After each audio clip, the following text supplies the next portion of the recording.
this video, I want to show you how to create estimate advertising budget form. First, you need to click extensions, Click form, and then load form template. And now you can search estimate advertising budget form. After you found it, just click load selected template, and you can check the dashboard, responses, questions, and the settings.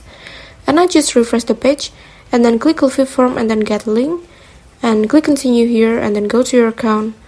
Click advance, and then go to Click form, and just click allow here. And just wait for it, and you will get the link like this. Just copy it all and paste it on your search engine like this. So now the form is ready to use. But you can also custom or edit the questions or anything in the form. Like for example, here I want to insert new row.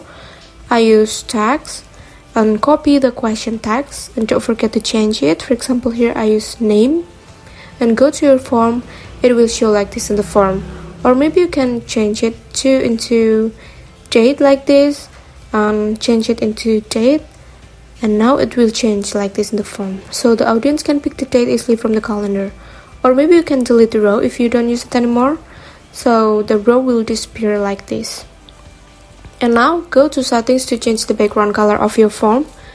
You can pick any color that you want, for example like this. You can also give a new logo.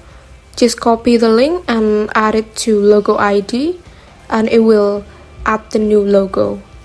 Also, you can change the style of your title. For example, here I delete the mark behavior style. So go to your form, and now the title is stock. Thank you.